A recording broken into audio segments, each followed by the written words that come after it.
Be ready. 5 seconds.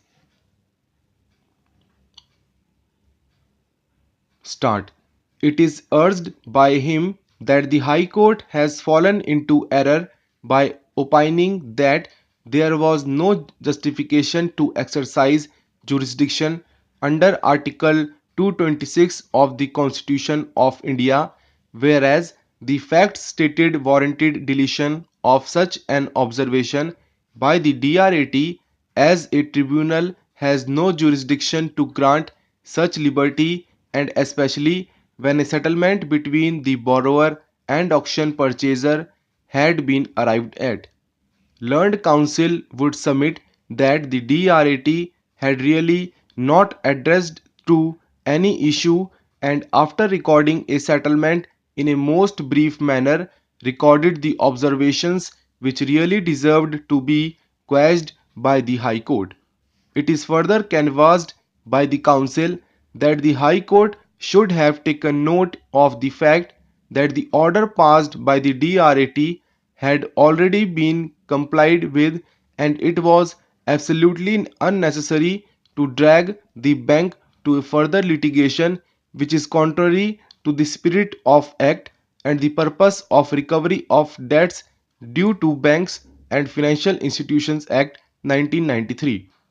It is also contended that the DRAT failed to take note of the prayer made by the appellant therein, and for no important reason the matter was kept pending for more than 4.5 years.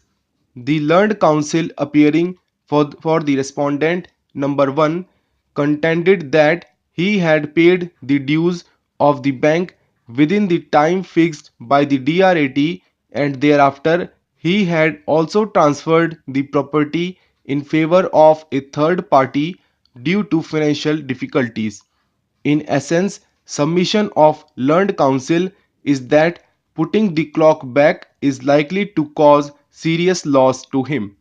The learned counsel appearing for the auction purchaser submitted that on the basis of the liberty he had already filed a suit in the Delhi High Court and is entitled to pursue the remedy because of action was taken in hot haste in by the bank in putting the property into auction without indicating that litigation was going on between the borrower and the bank.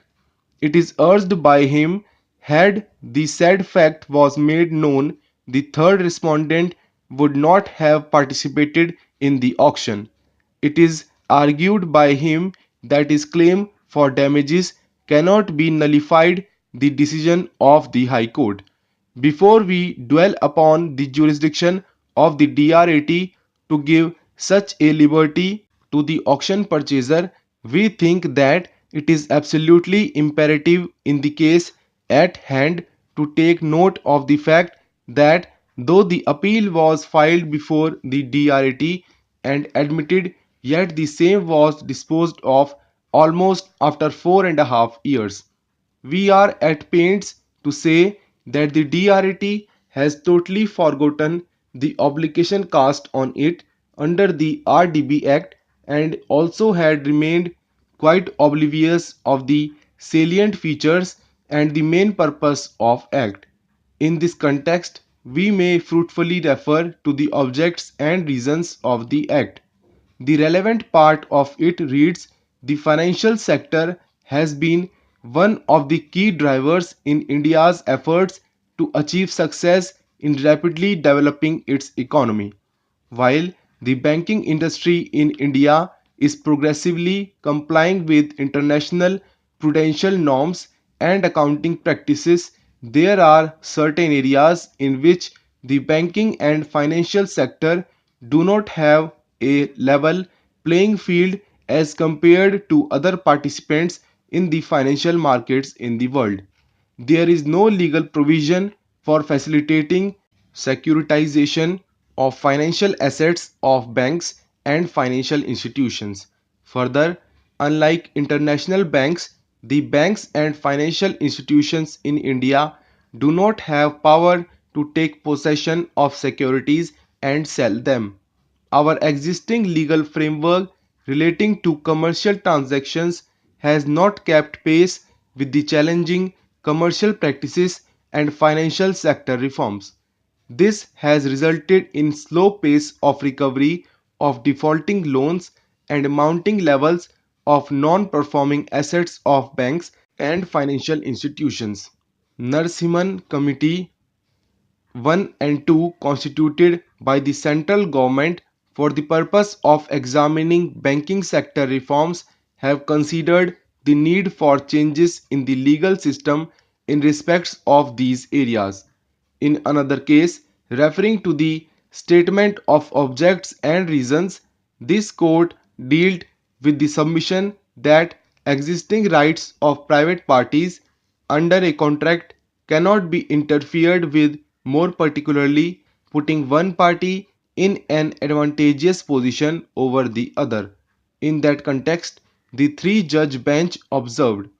as discussed earlier as well, it may be observed that though the transaction may have the character of a private contract, yet the question of great importance behind such transaction as a whole, having far-reaching effect on the economy of the country, cannot be ignored, purely restricting it to individual transactions, more particularly when financing is through banks and institutions utilizing the money for the people in general, namely the depositors in the banks, and public money at the disposal of the financial institutions.